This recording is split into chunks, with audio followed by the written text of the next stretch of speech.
Dear learners, আজকের এই ভিডিওতে আমি পিয়াজের জ্ঞানমূলক বিকাশের তত্ত্ব অর্থাৎ পিয়াজেস থিওরি অন কগনিটিভ ডেভেলপমেন্ট নিয়ে আলোচনা করব।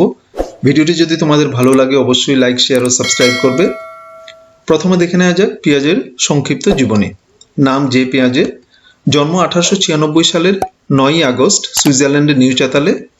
বাবা আর্থার পিয়াজে পেশায় অধ্যাপক ছিলেন, মা রেবেকা জ্যাকসন। প্রথম বিজ্ঞানভিত্তিক প্রবন্ধ মাত্র 11 বছর বয়সে journal of natural history of নিউচ্যাতালে প্রকাশিত হয় এবং নিউচ্যাতাল বিশ্ববিদ্যালয় থেকে জীববিজ্ঞানে তিনি পিএইচডি করেন। তার স্ত্রীর নাম ছিল ভ্যালেন্টাইন চেতনায়। 3 সন্তান জ্যাকলিন, লুসিনে এবং লরেন্ট, যাদের জ্ঞান ও বুদ্ধির বিকাশ তিনি শৈশব থেকে অধ্যয়ন করেন। তিনি অধ্যাপনা করেন নিউচ্যাতাল, জেনেভা ও প্যারিস বিশ্ববিদ্যালয়ে এবং জ্ঞানমূলক বিকাশের ক্ষেত্রে তার গবেষণা ও অবদান অবিস্মরণীয়। তার মৃত্যু হয়েছিল 16 সেপ্টেম্বর 1980। পিয়াজের দার্শনিক মতবাদের মূল কথা ছিল জ্ঞান মানুষের আবিষ্কৃত, জ্ঞান মানুষের জন্মগত সংগঠনের মধ্যে থাকে না বা আবিষ্কৃত বস্তুর মধ্যে থাকে না। এখন এই যে জ্ঞানমূলক প্রক্রিয়া বা ইংরেজিতে যেটাকে বলা হচ্ছে কগনিশন, এটা বলতে আমরা কি বুঝি? জ্ঞানমূলক প্রক্রিয়া বলতে মানুষের মনের সেই সব প্রক্রিয়াকে বোঝায়, যেমন স্মরণ করা, চিন্তা করা, ধারণা গঠন করা ইত্যাদি, যা জ্ঞান অর্জনে সহায়তা করে। এবারে পিয়াজের তত্ত্বের কিছু মৌলিক ধারণাসমূহ আমরা বোঝার চেষ্টা করব। প্রথমে স্কিমা। স্কিমা বলতে কি বোঝায়? স্কিমা হলো কোনো মুহূর্তে অর্জিত তথ্যসমূহের একক সংগঠন। পর মুহূর্তে শিশু যখন নতুন তথ্য আয়ত্ত করে তার স্কিমা সম্প্রসারিত হয়। এটাকে বলা হচ্ছে একটি মানসিক কাঠামো বা জ্ঞান, যা জ্ঞান অর্জন ও জ্ঞান সংগঠনের সাথে যুক্ত। স্কিমা সম্প্রসারণে দুটি প্রক্রিয়ার কথা তিনি উল্লেখ করেছেন। একটা হচ্ছে অভিযোজন আর একটা হচ্ছে সাংগঠনিকরণ বা অর্গানাইজেশন। এখন এই অভিযোজন কি সেটা সম্পর্কে পিয়াজে বলেছেন যে এটি আত্মীকরণ ও সহযোজন এই দুটি প্রক্রিয়ার সমন্বয়। আত্মীকরণ হলো কোনো স্কিমা বা প্রজ্ঞামূলক সংগঠনের মধ্যে নতুন তথ্য, চিন্তা, ধারণা বা ভাবের সংযোজন, যার ফলে স্কিমা পরিবর্তন তথা সম্প্রসারিত হয়। একটা উদাহরণ দিলে এটা বোঝা যাবে। যেমন একটা শিশু যখন তাকে একটা প্রাণী, একটা চতুষ্পদ প্রাণী, এটাকে বলা হয় যে এটা হচ্ছে কুকুর, তখন তার মধ্যে একটা নতুন ধারণা যে এটা হচ্ছে কুকুর। কিন্তু সে যখন একটা বিড়ালকে কুকুর বলে ভাবে এবং কুকুর বলে, বাড়ির অন্যান্যরা তাকে যখন বলে দেয় যে না এটা কুকুর নয়, এটা হচ্ছে বিড়াল, তখন তার স্কিমার মধ্যে একটা পরিবর্তন ঘটে। এটাকে বলা হচ্ছে সহযোজন। তো সহযোজন হলো নতুন তথ্য, চিন্তা, ভাব ইত্যাদি প্রয়োজন মতো পরিবর্তন করে স্কিমার মধ্যে যুক্ত করা। তো যখনই এভাবে তার ধারণার যখন পরিবর্তন করে স্কিমার সঙ্গে যুক্ত হয়ে যায়, সেটা হচ্ছে সহযোজন। আর সাংগঠনিকরণ, এটাকে বলা হচ্ছে স্কিমা বা প্রজ্ঞামূলক সংগঠন সমূহ সংগঠিত হয়ে আরো জটিল চিন্তামূলক কাজ করতে সক্ষম হয়। একেই বলা হচ্ছে সাংগঠনিকরণ। একটা উদাহরণ দেওয়া যেতে পারে যে বই যদি আমরা পড়তে চাই তাহলে আমাদের বইটাকে ঠিকমতো ধরতে হয়, পাতা উল্টাতে হয় এবং চোখ সঞ্চালন করতে হয়। এই 3টি সংবেদনমূলক যে কাজ বা চালক সমূহ, এগুলোকে সঠিকভাবে যখন আমরা সংগঠিত করতে পারি তখনই এই জটিল কাজটা আমরা করতে পারি। এবারে পিয়াজের জ্ঞানমূলক বিকাশের স্তরের যে স্তরগুলো আছে সেগুলো আমরা, প্রথমে হচ্ছে ইন্দ্রিয় সঞ্চালনমূলক স্তর, যেটা 0 থেকে 2 বছর। তারপর প্রি অপারেশনাল স্টেজ বা প্রাক সক্রিয়তা স্তর 2 থেকে 7 বছর। কনক্রিট অপারেশনাল স্টেজ, বাস্তব সক্রিয়তা স্তর 7 থেকে 11 বছর। এবং ফর্মাল অপারেশনাল স্টেজ, নিয়মতান্ত্রিক সক্রিয়তা স্তর 12 থেকে প্রাপ্তবয়স্ক অবধি। প্রথম যে স্তরটি কথা পিয়াজে বলেছেন সেটা হচ্ছে সেন্সরি মোটর স্টেজ, যেটা 0 থেকে 2 বছর অবধি, যার স্থায়িত্ব। এই স্তরে দেখা যায় শিশুর জ্ঞানের বিকাশ ঘটে ইন্দ্রিয় সঞ্চালনের দ্বারা আর কিছু সাধারণ ধরনের প্রতিক্রিয়া বা মোটর অ্যাকশন, যেমন আঁকড়ে ধরা, চোষণ করা, অন্যান্য দৈহিক যে কাজ সেগুলোর মাধ্যমে শিশু তার চারপাশের পরিবেশের সঙ্গে খাপ খাওয়াতে চেষ্টা করে এবং তার ফলে শিশুর বিকাশ বা বৃদ্ধি হয়। যেমন শিশু চষতে চষতে সে বুঝতে পারে কোন বস্তুগুলো চোষণযোগ্য।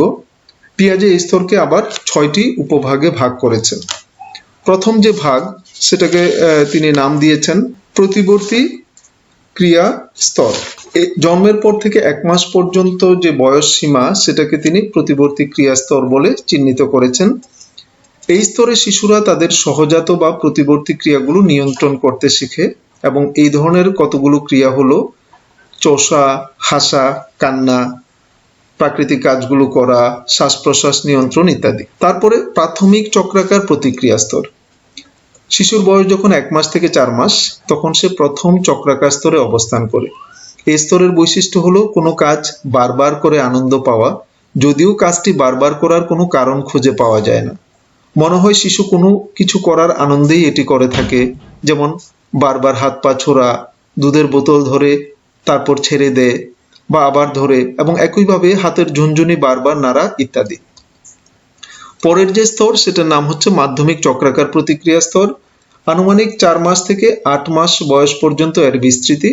এই স্তরে শিশু কোনো কাজ করার আনন্দের পাশাপাশি তার ফলাফলও প্রত্যাশা করে, যেমন শিশু তার হাতের ঝুনঝুনি নেড়ে তার শব্দ পরীক্ষা করে। এই সময় শিশুর মধ্যে বস্তুর স্থায়িত্ব সম্পর্কে ধারণা জন্মে। তারপরে মাধ্যমিক প্রতিক্রিয়ার সমন্বয় স্তর। 8 মাস থেকে 12 মাস পর্যন্ত সময়কে মাধ্যমিক প্রতিক্রিয়ার সমন্বয় কাল হিসেবে চিহ্নিত করা হয়। এই স্তরে শিশু তার পূর্ববর্তী স্তরগুলোতে লাভ করা বিভিন্ন প্রতিক্রিয়াগুলো নানাভাবে ব্যবহার করে। সে তার সমস্যাগুলোর সহজ সমাধানের চেষ্টা করতে থাকে। তারপরে উচ্চ স্তরে চক্রাকার প্রতিক্রিয়া স্তর।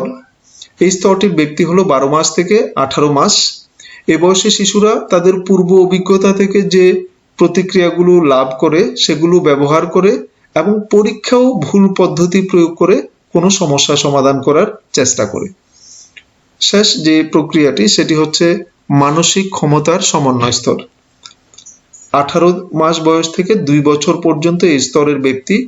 এই স্তরে শিশুরা মানসিক কল্পনাকে কাজে লাগিয়ে সমস্যা সমাধান করার চেষ্টা করে।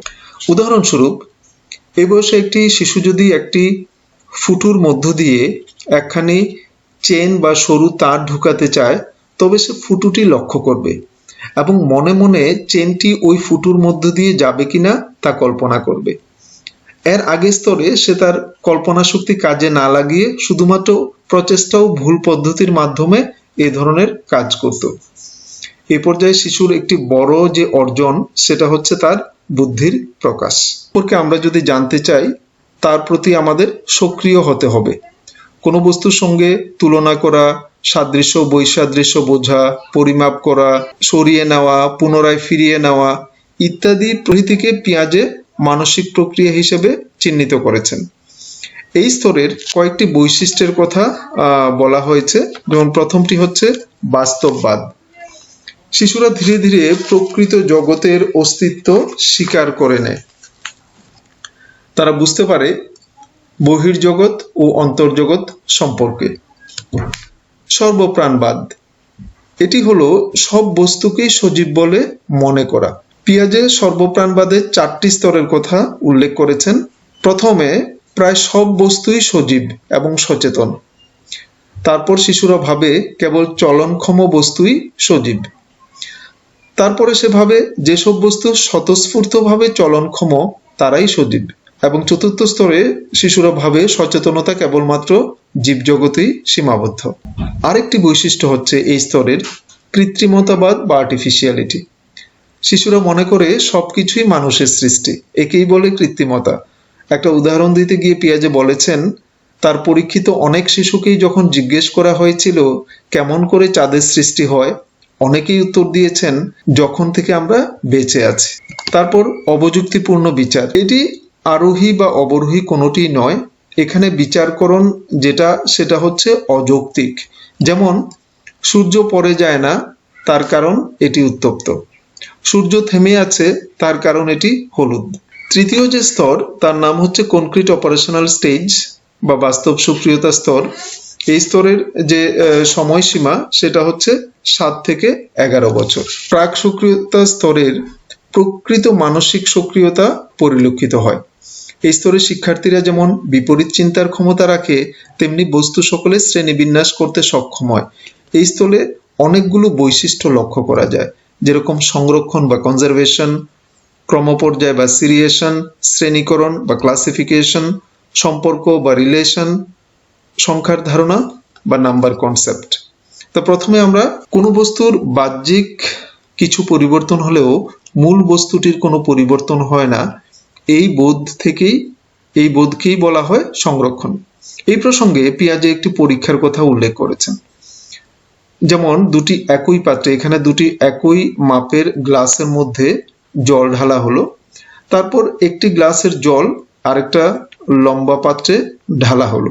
স্বাভাবিকভাবেই আমরা দেখতে পাচ্ছি যে এই যে লম্বা পাত্রটা, সেখানে জলের উচ্চতা বেশি, কিন্তু একটি 7 বছরের শিশু এটা বলতে পারে যে এই পাত্রটাতে, লম্বা যে পাত্রটা, সেখানে সমপরিমাণ জল আছে। তা এই ধারণাটা, এটা হচ্ছে সংরক্ষণ। তারপরের আরেকটা যে বৈশিষ্ট্য, এটাকে বলা হচ্ছে ক্রমপর্যায় বা সিরিয়েশন। ক্রমপর্যায় হলো বস্তুর আকার বৃদ্ধি বা হ্রাসের প্রেক্ষিতে বিন্যাস করা। এই স্তরে শিশুরা ছোট বড় ব্লক সাজাতে পারে। যেমন এই ছবিতে আমরা দেখতে পাচ্ছি যে কিভাবে ছোট থেকে বড় ব্লকগুলো সে সিরিয়াল অনুসারে সে সাজাতে পারছে। তারপরের শ্রেণীকরণ বলতে অধিক সংখ্যক বস্তুর মধ্যে কোনো বিষয়ে সাদৃশ্য বা সাধারণ গুণাবলীর প্রেক্ষিতে একত্রীকরণ বোঝায়। যেমন এখানে দেখা যাচ্ছে ছবিতে যে শিশুরা বিশেষ কোনো একটা বস্তু, যেমন লাল রঙের সব বস্তুগুলো বা হলুদ রঙের সব বস্তুগুলো তারা আলাদাভাবে শ্রেণীকরণ করতে পারে। তারপরের আরেকটা বৈশিষ্ট্য, সেটাকে বলা হচ্ছে সম্পর্ক বা রিলেশন। এই বয়সের শিশুরা তারা সম্পর্ক বা রিলেশন সম্পর্কে তাদের একটা ধারণা হয়।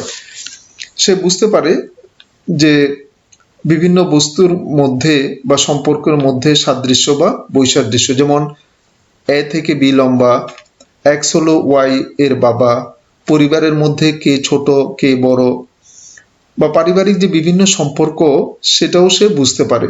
যেমন বাবার সঙ্গে কাকার কি সম্পর্ক, কাকার সঙ্গে পিসির কি সম্পর্ক। তারপরে আরেকটা বৈশিষ্ট্য যেটা, সেটা হচ্ছে সংখ্যার ধারণা বা নাম্বার কনসেপ্ট। এই বয়সে শিশুরা সংখ্যার প্রকৃত ধারণা তারা বুঝতে পারে। যেমন 1 বা 2 বলতে কি বোঝানো হয়, এটার কি কোরিলেশন আছে সেটা তারা বুঝতে পারে। 1 মানে হচ্ছে একটি বালক, 2 মানে হচ্ছে 2টি আপেল, বা এরকম বস্তুর সাথে সংখ্যার যে কোরিলেশন বা প্রকৃত সংখ্যার যে প্রকৃত ধারণা, সেটা তারা এই বয়সে বুঝতে পারে। চতুর্থ যে স্টেজ, ফর্মাল অপারেশনাল স্টেজ বা নিয়মতান্ত্রিক সক্রিয়তার স্তর।